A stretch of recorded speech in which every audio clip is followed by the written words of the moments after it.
जय श्री जगन्नाथ जी। ओडिशा के प्रसिद्ध तीर्थ स्थान पुरी में हर साल भगवान जगन्नाथ की रथ यात्रा निकाली जाती है। इस साल रथ यात्रा का आयोजन 7 जुलाई से होगा। पंचांग के अनुसार हर साल आषाढ़ मास के शुक्ल पक्ष की द्वितीया को इस विश्व प्रसिद्ध रथ यात्रा का आयोजन होता है।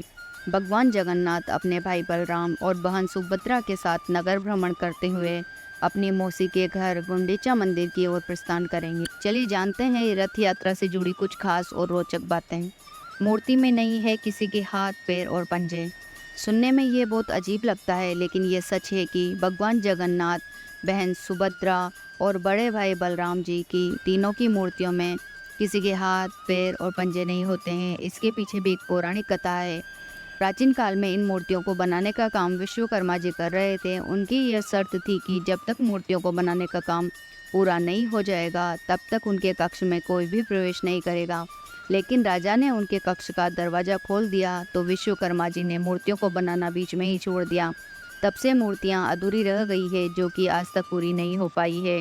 तब से इन तीनों मूर्तियों के हाथ, पैर और पंजे नहीं होते हैं। मूर्तियों को नीम की लकड़ी से बनाया जाता है।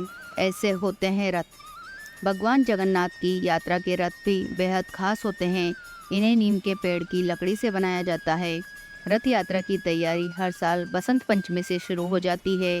खास बात यह होती है कि इसको बनाने में किसी भी प्रकार की धातु का बिल्कुल प्रयोग नहीं होता है।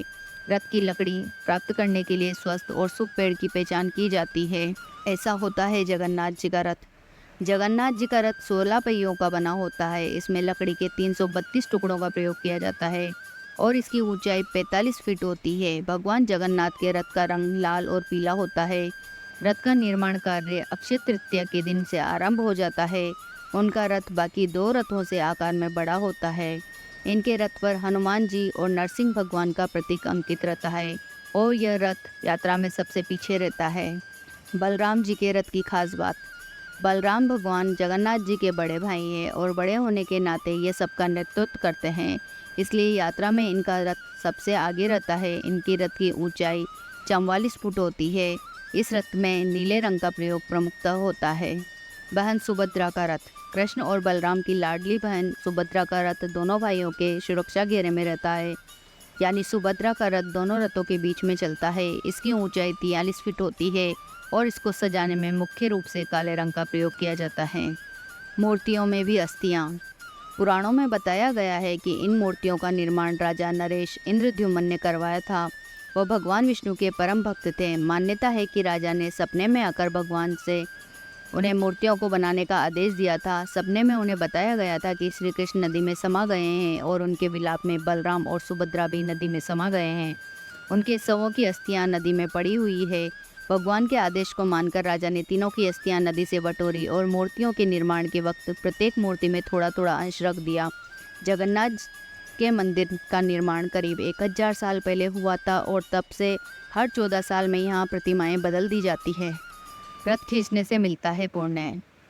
यात्रा के बारे में ऐसी मान्यता है कि जो भी भगवान जगन्नाथ का रथ खींचता है उसे फिर जन्म नहीं लेना पड़ता है, यानी उसे इसी जन्म में मुक्ति मिल जाती है। इसलिए रथ को खींचने के लिए लोगों में गजब का उत्साह रहता है। हवा की दिशा तक बदल जाती है। यहाँ हवा की दिशा तक बदल जाती है। भगवान जगन्नाथ को समर्पित इस मंदिर का निर्माण 10वीं शताब्दी में हुआ था, जिसे चारों धामों में भी स्थान प्राप्त है। ऐसी मान्यता है कि मंदिर की चोटी पर लहराता ध्वज सदैव हवा के विपरीत दिशा में लहराता है। दरअसल ऐसा कहा जाता है कि यहाँ दिन के समय हवा समुद्र से जमीन की तरफ आती है और शाम में इसके उलट दिशा में हवा बहती है, मगर मंदिर का ध्वज इसके ठीक विपरीत उल्टी दिशा में लहराता है, क्योंकि मंदिर में हवा दिन में समुद्र की ओर और रात में मंदिर की तरफ बहती है। हर दिन बदला जाता है ध्वज। भारत में किसी भी मंदिर का ध्वज हर दिन नहीं बदला जाता है। जगन्नाथ जी का मंदिर ही एकमात्र ऐसा मंदिर है जिसका ध्वज हर दिन बदला जाता है। हर दिन एक पुजारी को ऊंचे गुंबद पर चढ़कर ध्वज बदलना होता है।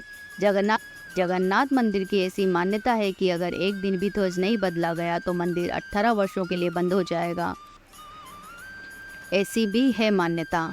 रहस्यों से भरे इस मंदिर के बारे में यह भी कहा जाता है कि इस मंदिर के ऊपर कभी भी कोई पक्षी उड़ता हुआ नहीं दिखता है। यहाँ तक कि कोई विमान भी इसके ऊपर से होकर नहीं गुजर सकता।